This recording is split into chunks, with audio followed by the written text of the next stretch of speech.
Beautiful, beautiful.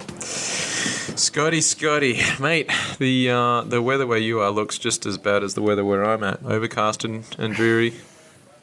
Yeah, that's pretty much it for the day. It's quite surprising. Well, at least Been a cracker of a weekend. At least you managed to turn down the volume on the rainforest that lives next to you, mate, because there has been some times when it's monkeys and all sorts of crazy shit going on over there. Yeah, we had that this morning. We had butcher birds and magpies actually being hand-fed on my deck today. Ah, see? Queensland. Gotta love it. Yeah. It was quite surprising. It actually literally took the food straight out of my hand. First time? Mm-hmm. That's cool. My dad's the bird whisperer down here. He's tamed like a king parrot and a couple of things, and it just seems to be his go-to move. Either sailing or bird whispering and attracting the local wildlife. Which is cool. Which is going to be great until he goes away for a while, because I had heard stories where people feeding like cockatoos and parrots off their balcony sort of thing, and then they've gone for a week, and then those birds have just eaten their place alive because they're not getting their regular feed. Normal. So yep. Yeah. That seems about right. Mate, how's the week been? Been good? It's been a pretty good week. I've woken up with that joyous sensation of kind of, as I describe it, nerve-excitement. You know, nerve-excitement. That's very... Yeah. I like that. It's kind of that combination of excitement and a little hint of nervousness. I'm not really anxious or stressed, but I'm kind of hopeful things might click into place this week. Just the adrenal system kicking in and doing its job. Yeah. Well, look, I've got the pleadings in court. We're waiting on the cryo company fraudsters, as I'd kindly put it, to be served, and hopefully they will actually come to the table and offer me a salvation. I'm desperately hopeful that the transport company will bring my new cryo machine this week. Hey, beautiful. Actually, before we go into the new cryo... Geez, that's exciting. The new cryo machine, I also have a little bit of nerve excitement. Mm-hmm. And full, you know, forgive me, Scotty, for I have sinned. You've eaten gluten? Look, well, I did it knowing full well that I was going to tell you on Monday and I was going to cop a beating from it. But it was actually a silver lining because things weren't as bad as I thought. So, begin the story. So Saturday night, the local gym that I go to, F45, did celebratory drinks for ending a 2-month weight loss challenge. I managed to lose a kilo of fat and a kilo of muscle, so I'm a little bit shitty about that. But lost the fat, but also lost muscle as well. That's I gotta eat more. You know, eating healthy takes a lot of work. I've got to have 3 lunches, and who's got time for that? It's not. I could have 3 lunches and a packet of Tim Tams and make enough calories, or I'd have to have 6 lunches and leave anyway. So the point of my story is that the local dinner and drinks, alcohol was imbibed, right, and a certain amount of it, but it was also at a Mexican restaurant, and they were doing sort of mass servings, and there was cheese. There was cheese, buddy. There was cheese, and I took that fuck it approach, and that's because you'd already had the alcohol and all your inhibitions for good. Yeah, pretty much. It was why not? But so was it good? It was tasty and delicious, but you know what? I really don't miss it that much. I had it and I'm like, it's not the cocaine that I expected it to be. It was just like, that's with huge. cheese or without, so that was. So I was fully expecting that, like previous times when I had eaten the devil's cheese, what usually happens is I have an immediate flare-up of my face and on my arms and my extra, and everything goes batshit crazy a few hours after, eating cheese. And then I get a second style reaction about 3 days later that lasts a couple of days. See, that's really awesome. That's a great sign that what you've been doing has been working for your immune system, calm it down. Well, I didn't get the initial flare-up. Yeah. So we're at Monday and it was Saturday night, and I'm waiting for that second stage immune system kick me to happen, and it hasn't happened. I mean, it's going to happen. Today, tomorrow. Yeah, today, but we'll see. But either way, here's a nice little plug for you. The Optimal Life Nutrition anti-inflammatory program that you've had me on the last couple of years has certainly worked its wonders, mate. Because that's awesome news. With not quite as much of a glutard and dairy tart as I thought. That being said, yeah, I am endeavouring to eat clean. But off the back, so yeah, cryosauna, that's going to be an awesome thing that we should talk about. But seeing as we're working together and we're bringing hyperbaric oxygen chamber therapy to Sydney, and that would be a really good thing to do off the back of a bender. Let's talk all about oxygen therapy and ins and outs and how it works and what it's good for. Hangovers would be, okay, that's going to be. I should have come up and jumped in a tank on the Sunday. It's a great idea. I'll just use the term great for headaches, especially ones where there's disturbance of the circulatory system. So migraines are going to be a big one?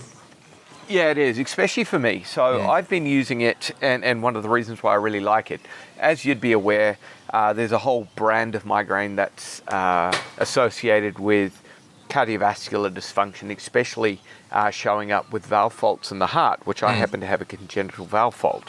So if my heart gets dysregulated and I get a little bit of fibrillation, I can expect somewhere about 24 hours to 48 hours later a migraine to kick in. Oh, interesting. How do you go with... not if you're me. How do you go with like HIIT training or like that high intensity stuff? Do you have to be cautious of getting your heart too high, or is it more the... Very much so. Yeah. Very, very much so. Okay. So I've taken my training down a whole lot. And, I'll just stop. So, again, most of the training that I do is jiu-jitsu nowadays. And, like, I used to be a very long-distance trainer where I do 24-hour endurance races and run over mountain ranges and all sorts of stuff that my body type doesn't actually really like. Could never figure out why I couldn't lose weight properly. Who'd have thought that the inflammation and damage was causing me to maintain? Well, mate, that's just crazy amounts of cardio. That's although you say genetically some people are geared for it, I don't believe you. I think that's a myth. Yeah, no. So the epigenetic reports actually show it up, but I'm also not geared towards sprinting and all the really high short-term intensity power exercises. Where I fit is somewhere in the medium distance, 5 minutes, 10 minutes max, with recoveries. So in theory, perfect for jiu-jitsu competition. Yeah, absolutely. So high intensity training should actually work, but I've got to be more consistent about taking it up to a point and then sort of holding it and then backing down, rather than just kind of... What you tend to do with HIIT is take it as hard as you can, and then you just kind of pop your clogs. Yeah, so you can't really hit that super threshold, like beyond your 100%. No, as it turns out. But the cool thing that I've found, and cool the literature thing. supports it. Yeah. No. Yeah. No, that wasn't. It was... Unintentional pun? Cryotherapy actually has helped that as well. But more specifically, the biggest impact that I had was consistently getting in the hyperbaric oxygen chamber. So I found that if I do 1 to 2 sessions a week, every week, even if it's as little as just a half an hour, I just don't get the migraines. Now, this might not, and this is just what's worked with me. I don't want anyone to take it out there as gospel. You do hyperbaric, you'll never get a migraine. But again, by increasing my tissue oxygenation, what I've found is when my heart gives me a fibrillation, a stutter, so to speak, and I should get that sudden drop in blood supply to my brain and oxygen supply to the brain, because I've kept my tissue intensity of oxygen or the volume of it up, I just don't seem to get the problem. But that, I mean, from what I've read of hyperbaric oxygen chamber therapy, the research seems to suggest that, in and of itself, it might not be a cure-all for all migraines and all headaches. But it's certainly a valuable tool from a non-pharmacological approach. Absolutely. And again, we can go into the basics of it. I just look at it purely from the point of view of if I've got more oxygen on board, my brain does better. That's long and short of it. I've been less stressed. I've felt better. I've got more energy. But if you get into the background of it, the real effects of hyperbaric are actually epigenetic. And it's shown to stimulate the expression of genes that drive down inflammation and increase capillary bed function, and helps you with your endothelial nitric oxide synthase release, and so you open up your blood vessels more effectively, and it suppresses your levels of interleukin-6 production and all those wonderful inflammatory cytokines. So its real effect is the consistency of repetition after repetition drives the body to push down the tissue inflammation, which realistically I could probably do with every day. My body's a high inflamer. And, you know, stress is probably the biggest thing that's hiding there in the background. And again, I'd love to claim the cryo was the thing that's made the difference, but, you know, I wouldn't be stressed if the cryo was making a difference, would I? So it's fair to say that so that's where the regular intervals of hyperbaric chamber work to have that upregulation of anti-inflammatory genes is where the long-term magic happens, but you're still going to get some short-term benefit if you're just doing a hit here and there? You'll get absolute benefit here with intermittently using it. One of the provisos that I make certain people aware of, as we had a question about this from a patient recently, you know, don't use it on the day that you're about to do something that requires high intensity, because you'll actually feel more tired, more relaxed, more heavy straight after the activation of your epigenetics. So it's interesting. I thought it would have been the reverse. No. People, categorically, I find it, both myself and in others, that you actually feel slower, tireder straight afterwards, and then you nap, and the biggest effects actually occur after you have more rest. Do you think that's the so you're stimulating your body to activate processes that it wasn't necessarily doing metabolically? Correct. And that upregulating those anti-inflammatory metabolic pathways is what's sucking the energy out of you? I think that's a really fair call. Because it's definitely pushing oxygen in different places. Because with like you know, Wim Hof, the Iceman, his breathing techniques. There was I saw him and Joe Rogan do a podcast, and he basically got Joe to do this breathing technique for about a minute, and then he got Joe to hold his breath for as long as possible. And then there was another one where you like hold your breath and do as many push-ups as possible. And it essentially not quite doubled, but pretty close to his max rep push-ups. But also his like ability to hold his breath went from 3 minutes up to like 5 or 6 or something crazy. So from that point of view, I would have thought the increased oxygen circulating throughout your body would make you more efficient from a, you know, if you were to jump out of the hyperbaric and then as many pull-ups as you could possibly do in a minute sort of thing. But I think you'll probably find that in the immediacy you'll actually get that exact effect occurring, but it seems to be more of a perception of tiredness, and the literature by people like Dr. Harch actually bears that out. Is they basically say, like, do it the day before, don't do it on the day. Okay, interesting. Yeah. So there's a physiological stimulus so that you're sort of increasing alveoli density and better gaseous exchange in your lungs, and you know you're driving oxygen into areas that may not have been getting as much oxygen, like certain dormant parts of your brain and blah blah blah. Absolutely. But then there's the long-term repetitive. You got to keep in mind a lot of the effect is not actually occurring in the lung, because what it does is it pushes it into your plasma. It'll actually squeeze it through your skin. Your skin's pretty damn porous, and oxygen molecules are pretty small. So the increase in pressure actually is squidging that oxygen into you. Squidging is a good word. And it goes, I love it. It goes through your tissue into the plasma without your lungs gas exchanging. Okay. And this is one of the benefits for people with COPD and emphysema, etc. Most of them are pretty frightened of doing it, though, because, of course, they've been led to believe that, no, without the oxygen that I'm sucking in on, there's going to be all sorts of problems. But, you know, realistically, that's not the case whatsoever. And I imagine then also with your sort of diabetic style ulcerative cases and neuropathies and that sort of thing, like your peripheral nerve problems. That's going to be a good asset. Really, really useful for that. Really, lots of good literature to prove that all those ulcer cases, burns, etc. Like they treat in the hospitals, they treat patients with burns. So, I mean, realistically, if Australian hospitals are utilising hyperbaric for burns treatment and ulceration, then you know that there's some good literature to back it, because they won't do anything without some degree of evidence, because no one will pay for it. Well, the other thing, because I read a bit of that, and I'm going to start reading more of the literature, but the interesting one for me is most of the physiological improvements, even with a hospital grade equipment, gets up to that 1.2, 1.3 atmospheres of pressure, which is what the portable ones get up to as well. So you don't necessarily need the $300,000 unit that hospitals have. You can get away with the one that we've got.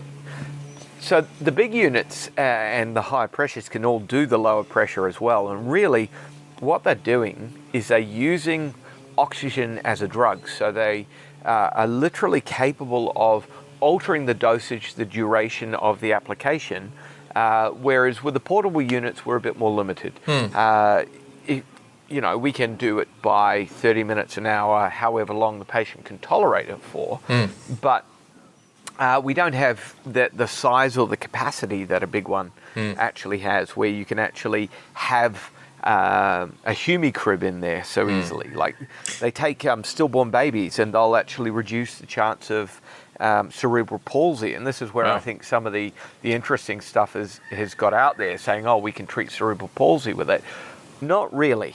There may be some minor benefits for the person, but realistically what they've done is the kids that have had low oxygen at birth instantaneously seem to have a much greater chance of not developing things like cerebral palsy if they go straight into the hyperbaric oxygen chamber and they're given high doses of oxygen. They had the event and then immediately reperfuse the area as much as possible. Correct. Correct, because it stops a reperfusion injury from it. Now, what the literature goes on to show is, of course, that the 1.3 atmosphere is where all the brain inflammation, the concussion treatments, the people with anemias, the people with autism have all had the most benefit, okay? So, again, I'm not going to sit there and say to anyone, look, jump in the chamber, we'll treat your autism.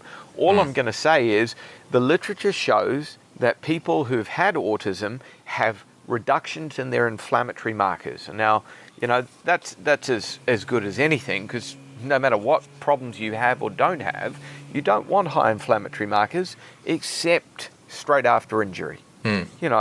We kind of want that 24, 48 hours post-injury. If you don't kind of start the cycle and you impede it too soon, that's where chronic injury comes in. So from that point of view, you'd suggest even after like a massive, like you tear your ACL, you don't really want to jump in the hyperbarics for the first 2-3 days. Same with any sort of major concussive event. That's what I would do. I think if you had the person in 24-hour care where you could just monitor them and there was someone looking and checking their bloods, and you were able to really just run a hardcore medical program like House MD. I love House because, the superfluous amounts of money they can spend trying to get an answer just really appeals to my sense of well-being. Yeah, good get answer. You wouldn't want to be one of his patients getting the bill at the end of it, though, with the American... No. Absolutely not. They never mention that, but... being able to actually determine, okay, we've got all their bloods right instantaneously post the accident. We can go, look, we're in that window right before all the bad stuff happens. Let's hit them and reperfuse them beforehand. Or, no, they're right in the middle. All that inflammation's going great. We're going to wait 48 hours. Then we're going to start hyperbaric. And, neither you nor I are in that situation. So we're going to play the... Maybe in a couple of years' time, when Dan Calder graduates as a GP, we can get him running in our clinics. He spent half a week in Gladesville, half a week in up in your neck of the woods. That'd be that'd be awesome. Shout out to Dan Calder, mate. You probably have to listen to this. I'll tag him in it. So mate, have a listen. Good. Props. Good. We gave him props and told him not to stay in the hospital system. Come back to the dark side with the chiros. I thought that's the way he got out of it anyway. But so yeah, and mate, what's your experience? Because obviously we touched on it briefly before with sort of anxiety and depression. I mean, I could see how the depression would be wonderful for the HBOT, but I mean, it's not the world's biggest enclosure. So Yeah, from an yeah, yeah. anxiety point of view, how do you find, or like kids and those sort of things? Like, what's the, how do you find with that? Kids have next to no problems with it, to be fair. Really, stick them in there with an iPad, yeah, they're good. yeah, pretty much. And it's big enough chambers that the parent can go in, and I've got lots of patients who that's exactly what occurs. Okay, yeah, that's cool. And the parent has a bit more of the anxiety and the child doesn't. I think to some degree it's new and exciting and a bit interesting, and most of the kids who might have anxiety generally aren't too claustrophobic. Claustrophobia seems to develop in most people from something that occurs. I got stuck in the lift, something happened, someone stuck me in a broom closet. It's an event that triggers it, even if we don't really remember what it was. Whereas most of the kids don't have the claustrophobia that you'd sort of imagine that they did. Yeah, interesting. Okay. I found it. So, people with anxiety, I've got a couple of people with just what you could only call severe claustrophobia and who really don't like the space. And for some of them, like I'll get them in and they'll come in and they'll climb into the chamber and just lie there. There's nothing's turned on, nothing's zipped up, and they spend 5 minutes. And then we get them out and we say, okay, so your next appointment we'll do it again. And we are increasing the exposure, increasing the dosage. Okay, we zipped it up halfway. Next week they come in, they do it again. Slow and steady. So that we get them used to the idea that they're in control.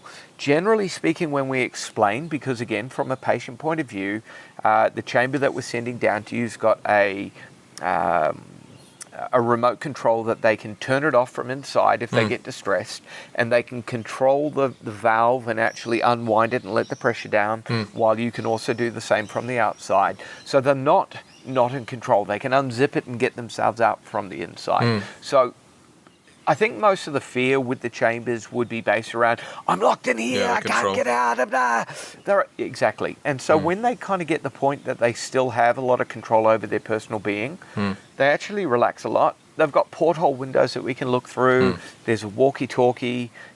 We can talk you through this stuff so that everyone's kind of like, oh no, we're good. We're not under heavy threat. It's going to be okay.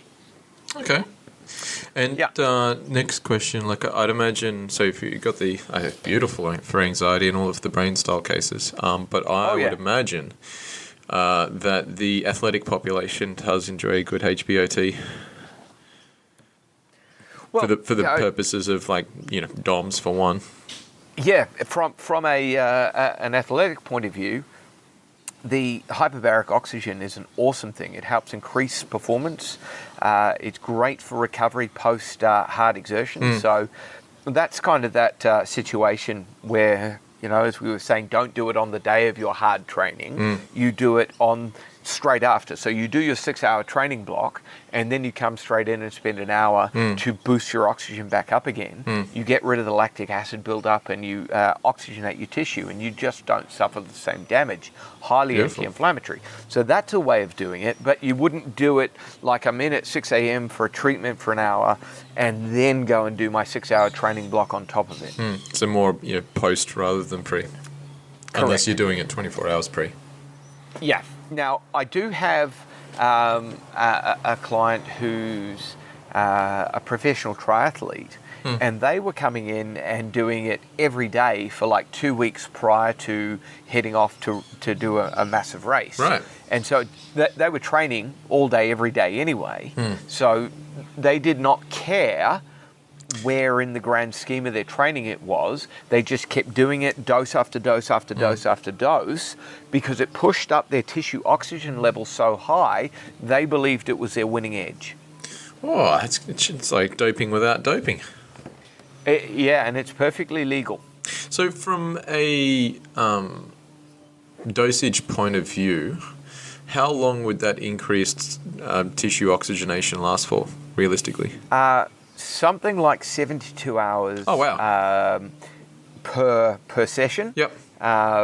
And again, the effects of doing like 14 sessions will give you an even bigger lift than that. Okay. So what So would that be a bigger lift in terms of the amount of oxygenation you've got access to, or for the duration that you've got that heightened oxygenation, or both? Both. Awesome. Both, it seems. And further, you do 25 sessions in close proximity, you get permanent changes in your vascularity. So you open up your blood vessels. And this is why I've been looking at it for, brain inflammation, post-concussion syndromes, etc. Because they show that post 25 sessions and kind of 40 to 80, you get permanent changes in the brain.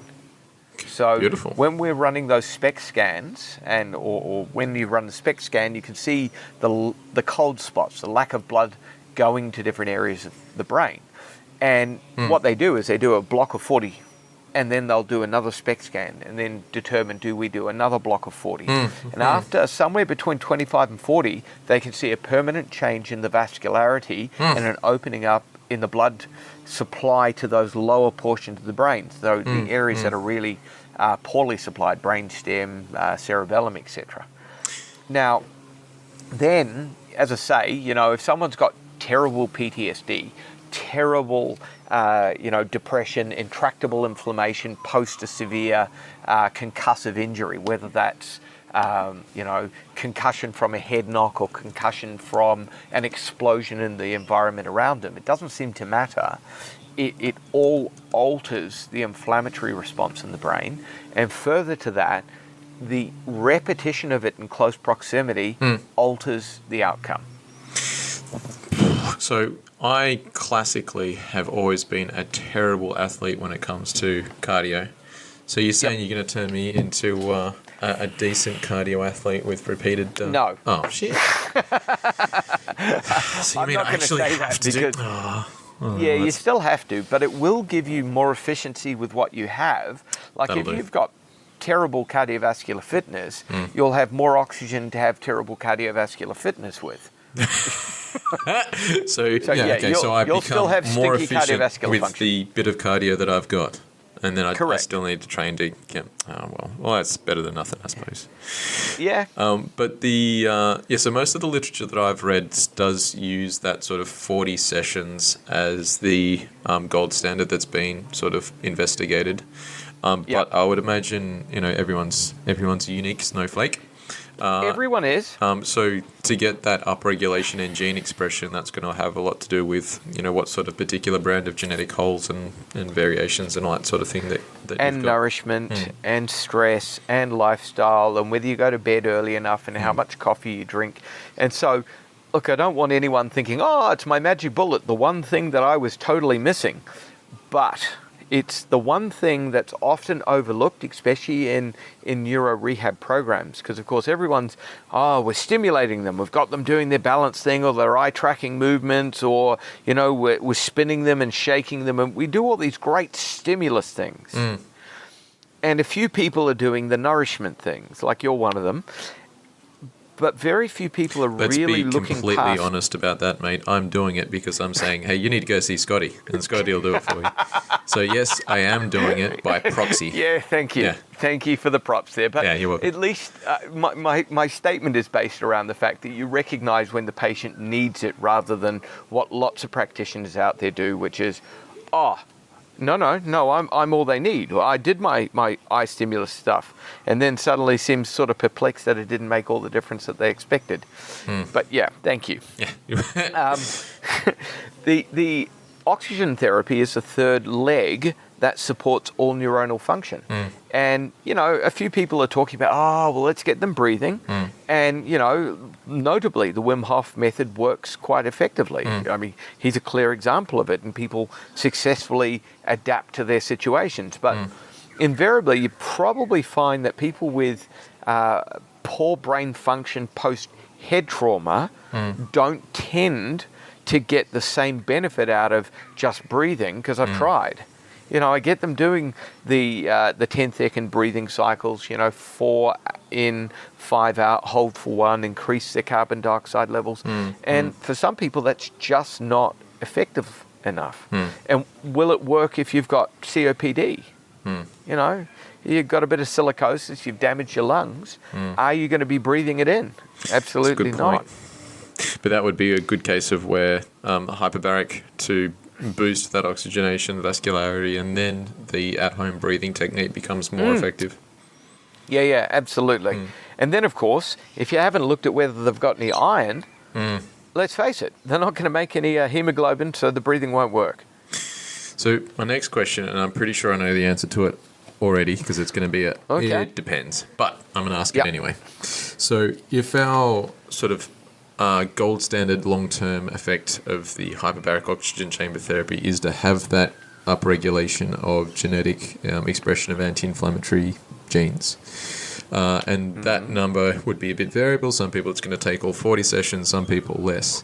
Is there any sort of approaches or supplements or so on that you would recommend to most people to aid or facilitate that process? Or is it, again, everyone's a unique snowflake again? Cookie cutter it. Make it easy for me, mate. Yeah, cookie cutter, make it easy. Okay. So cookie cutter, most people do well with resveratrol at that moment. It's again shown to help upregulate sirtuin genes. There is good reason to believe either the broccoli extracts, sulforaphane, or certain types of curcumin extracts are great for helping epigenetically drive the anti-inflammatory cycles as well.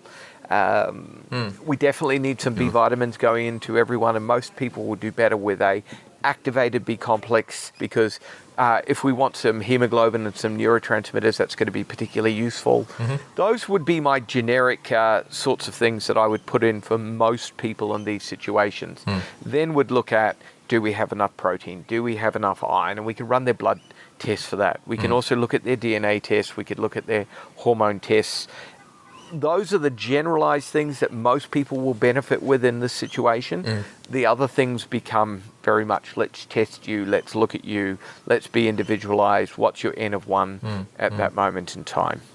But most people, resveratrol, broccoli seed extract, curcumin, and some form of activated B as your basics.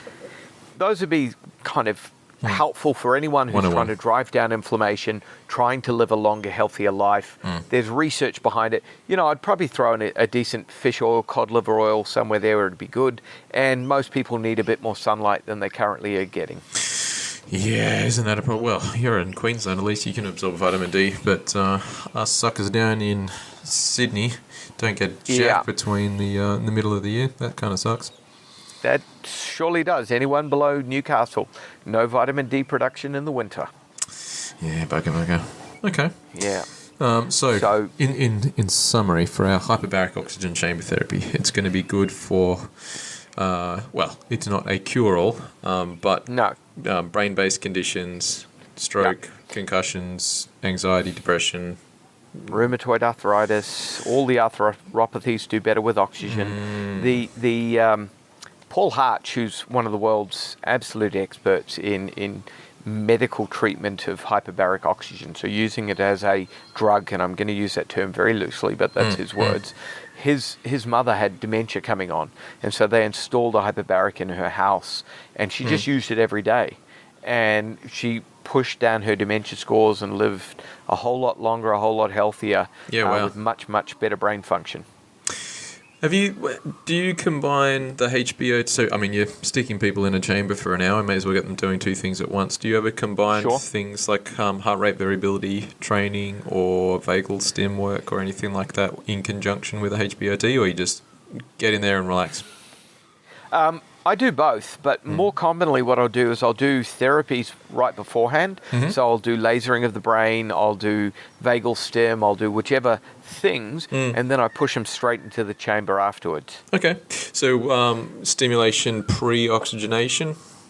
It's that same concept that we were talking about with the athletes, where they do their exercise and then we re-oxygenate them. So makes sense. I haven't really tried it with actually in the chamber. Kind of one of my thoughts is most things don't work wonderfully well that way as a cookie cutter. So you sort of have to be in the chamber with them. Now, you could set them, what's the eye exercise program? The horribly expensive one. Focus Builder. Yep. You note my name for it, the horribly expensive one. Yeah, that's pretty much why I call it as well. Yeah. Unfortunately, like there's nothing else like it. So I know. Yeah. You could set them. Have you bought the Tone Pacer one? I have Tone Pacer. I don't know how to use it well enough to want to keep trying it though. Well, I find it's awesome, but it really is just 500 hertz and 100 hertz buzzing in one ear or both. And for like $60 US, Yeah. it just stings a lot for something that just makes a tiny little bit of noise to a metronome. But again, there's nothing else out there like it that does it. So I got to get my it's my wonderful. app programming skills up. Yeah. Please do the Optimal Brain app or something like that. Yeah, cool. Yeah, you can do it. Yeah, I like it. You've got so much free time, Scotty. You can. Absolutely. But yeah. generally, if you did that, you could actually do something quite positive with them in there because you've already set it, and they can't kind of mess it up. But doing too much vagal stim when you send them past their point of cooked. Yeah. So that would be the concern. Yeah, so I tend not to. I tend to go, okay, Let 'em read a chill. book, have a nap, relax, listen to something. It's meant to be a fun time rather than, I'm getting my brain cranked at the same point. Okay. Well, that sounds like a good approach. Simulate everything, whether it's musculoskeletal or neurological, and then whack them in the HBOT. Well, Cook until medium rare. Just keep in mind, laser those cervical arteries right beforehand. Is that because I remember reading something about that for the upregulation in glutathione, your anti-inflammatory? Absolutely. Hey. And you're going to increase your circulation, and then you push more oxygen through it. Actually, speaking of, and you know what? Maybe I'll ask you off air, but we'll go through that. But anyway, remind me after off air that I need to ask you something about laser stim. Cool. But okay, well, I don't know. Is there any? I think we've really well and truly nailed oxygen chamber therapy. Any further remarks? Not really. We're excited to be sending it down. It'll be there I'm excited somewhere, to have it. supposedly, in the next 2 weeks. Beautiful. I'm working on this grand idea of then sending. You got to get more space because I'm hoping to have a spare cryo unit soon. Well, I'm working on it. Probably next year and a half, I'll be moving into a bigger clinic, gym floor, and a special room just for rehab. There's going to be a rehab floor, and then there's going to be a special toys room, which sounds really dodgy now that I say it out loud. I'm going to have a toy room come into my maybe toy. you can have 2 special toy rooms. 50 Shades of Rehab. Yeah. That's it. But not whips and chains, but more cryotherapy and oxygen therapy. I'd love to get a hot sauna in there as well, but we're going to work on it. Yes. So I think that go from hot to cold and then into oxygen. That's a good day. Well, yeah, that's my favourite day, to be fair. Literally, the best days that I've had for my own body. I start with infrared sauna, spend half an hour to an hour doing that. And then I went and did cryo. Then I did hyperbaric oxygen, and I lasered my shoulders, and I literally had the movement of an orangutan. That's a good day. That's a very good day. Yeah, like the arms are just all kind of wonderfully floppy. Loosey-goosey. Actually, that was I should tell you that. So after my bender on the weekend, I did feel a couple of sort of areas that I wasn't cognizant of because there weren't enough of an issue. But once I increased my whole body inflammatory load, inflammation started to build up in places that was already inflamed. So I could just feel my thoracolumbar fascia start to lock up. Yes. Touching my toes, I'm like, oh, yeah, that's a bit ticklish. And then both shoulders started to, so rolling at BJJ this morning was a bit dicey, but we got through it. Excellent. Well, the good news is very soon you'll be able to go and solve that yourself. Yeah. So that's you get rid of that. So I should probably test it out. I'll get sourced one night and then just come and jump in the HBOT and then see if day 2 is better than previous experiences. The fun part with that will be whether that lovely woman who puts up with you actually padlocks you in there. I would not put it past her. Yeah. Yeah, I think, well, it's a good thing she never actually listens to any of these because that one probably is giving her ideas. I think she just flatly refused to admit that I know what I'm talking about. But anyway. Yeah, that happens. But actually, interestingly, hang on, let me just final question for you. Yep. A patient's just come in, 3 back surgeries, allodynia up the wazoo. So yeah, it's chronically sensitized to pain. For those who are listening, is the fancy term for allodynia. But to the point where like endone and medicated marijuana to manage the pain. From a mechanistic point of view, would you recommend getting high on your own supply and then jumping in a HPO2? Because would that increase the efficacy from medical marijuana from a pain point of view? Thoughts, opinions? Oh, see, that's an interesting one. I'd rate the hyperbaric long term over any of the other stimulants anyway. So if you think on it, mechanistically, what we're really trying to do is we're trying to increase nitric oxide release, because nitric oxide release inhibits BH4, biopterin, and biopterin, when it's not being inhibited and used appropriately, will drive allodynia. So it'll drive nerve root pain, basically. Now, biopterin is the counterbalance for serotonin dopamine production. So if biopterin is going up, you are not taking your methylation cofactors B12 folate and converting them into serotonin. Without the serotonin, you can't turn off your periaqueductal grey, and you get these central sensitization nerve root allodynias going on. Okay. So, what they're doing is they are trying to basically blunt the brain, and they're not looking at why and where that problem's coming from, most likely. So it sounds like a seesaw mechanism where you've got biopterin on one part and then serotonin on the other. So if your biopterin's up, it's going to be promoting pain because you don't get enough serotonin production.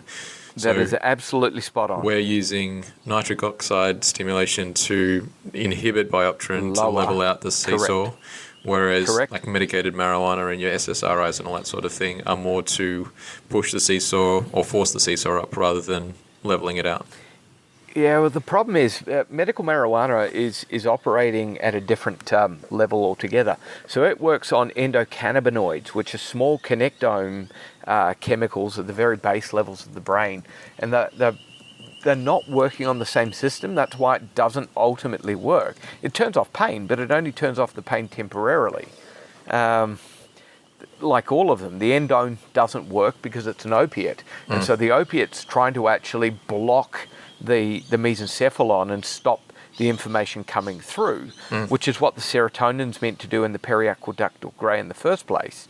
So what you can use is you can hijack that entire area by doing certain types of exercise that drive nitric oxide release via the cerebellum, and that's why cerebellum movements and body movements is shown to inhibit pain long term. So is that a specific form of exercise, high intensity or low intensity or anything like that, or just any form of movement? There are certain types of reports that suggest the high intensity works better. There are other ones that show that actions like Tai Chi work better. In my opinion, actions that drive truncal tone and balance and positional spatial awareness with big body movement. So you've got to move your big power movers, your glutes, hammy sort of things, and your big shoulder movements. They work best to drive down pain. You're talking like dancing, complicated movements, CrossFit, BJJ, anything that's... You had me there. You had me on that one. The other ones, meh. Yeah, well, CrossFit, yeah. We can argue about that one. But compound movements. Compound movements is the. Yeah. So the problem with CrossFit in this particular instance, CrossFit tends to become competitive, and unfortunately, that degree of competition tends to drive you to aim for your personal bests at every step, rather than starting in a very stepwise crawl out of a hole direction.